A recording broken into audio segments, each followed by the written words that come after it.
दुनिया में शायद ही कोई ऐसी जगह होगी जहां करोड़पति और गरीब, राजा और मजदूर, हिंदू, मुस्लिम, सिख, ईसाई सब एक ही लाइन में जमीन पर बैठकर एक जैसा खाना खाते हो।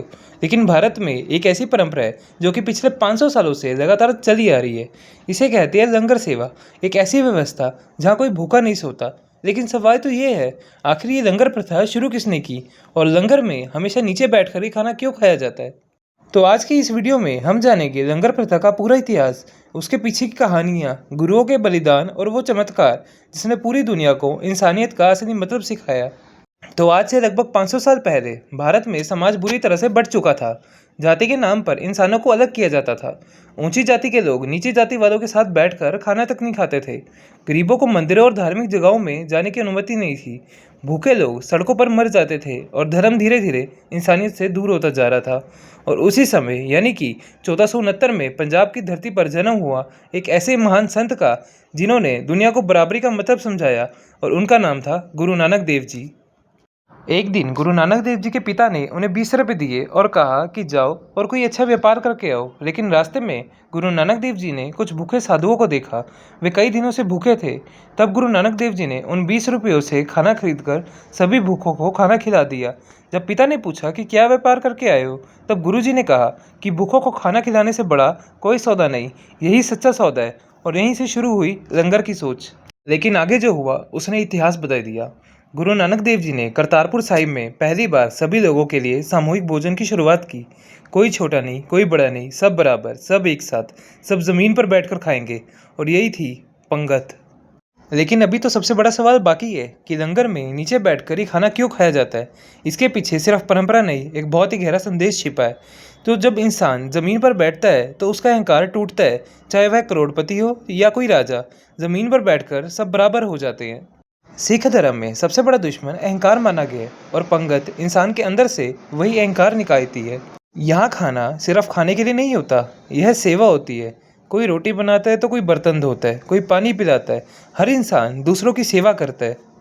अब सुनिए वो बात जो बेहद ही कम लोग जानते हैं। तो तीसरे सिख गुरु गुरु अमरदास जी ने लंगर प्रथा को और मजबूत बनाया। उनके समय में एक नियम था, पहले पंगत फिर संगत। मतलब कि जो भी गुरु जी से मिलना चाहता है उसे पहले लंगर में सबके साथ बैठकर खाना खाना पड़ता था। एक दिन मुगल बादशाह अकबर गुरु रामदास जी से मिलने आए, लेकिन गुरु जी ने संदेश भेजा, पहले लंगर में बैठो फिर मुलाकात होगी। और इतिहास में पहली बार भारत का सबसे शक्तिशाली बादशाह गरीबों और आम लोगों के साथ ज़मीन पर बैठकर खाना खा रहा था। यही है लंगर की ताकत। और वो दिन है और आज का दिन है, हर गुरुद्वारे में ये लंगर सेवा होती है। और तो और गोल्डन टेम्पल, जिसे हम दरबार साहिब भी कहते हैं, दुनिया का सबसे बड़ा फ्री किचन माना जाता है, जहाँ हर रोज़ लगभग लाखों लोग खाना खा के जाते हैं। और सबसे बड़ी बात, यहाँ कोई भूखा नहीं लौटता। यहाँ पर हर रोज़ हज़ारों किलो आटा, टन के हिसाब से दाल और लाखों रोटियाँ। लेकिन फिर भी ये सेवा कभी नहीं रुकती। ये गुरु साहब की कृपा है कि लोग यहाँ प्रसाद रूपी लंगर खाते हैं और सेवा कर अपने पापों से मुक्त हो जाते हैं। और तो और ये लंगर सिर्फ गुरुद्वारों तक ही सीमित नहीं है। कोरोना महामारी के समय जब पूरी दुनिया बंद थी, तब सिख समुदाय ने लाखों लोगों तक खाना पहुंचाया। ऑक्सीजन से लेकर राशन तक, हर जगह सेवा। चाहे वो भूकंप हो, चाहे बाढ़ हो, चाहे कोई युद्ध हो, सिख लंगर सबसे पहले पहुंचता है वहां पर सेवा के लिए। और तो और कई विदेशी लोगों ने तो ये तक कहा है कि हमने पहली बार इंसानियत को यहाँ पर महसूस की है। ये लंगर सिर्फ खाने खिलाने की परंपरा नहीं है, इसके मानसिक और वैज्ञानिक फायदे भी है। जब इंसान सेवा करता है तो उसका गुस्सा और अहंकार दोनों ही कम हो जाते हैं।